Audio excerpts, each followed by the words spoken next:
Welcome to Fluent Phonics. Today we will focus on mastering the pronunciation of the word Carrel. Carrel. Carrel. Carrel.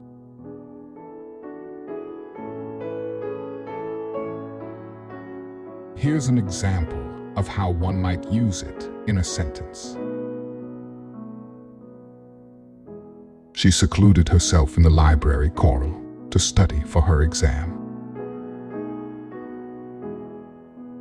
A carrel is a small, secluded study area typically found in libraries or academic institutions, providing a quiet space for focused reading or studying.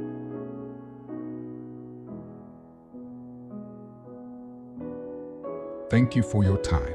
If you enjoyed this, please like and subscribe for further content.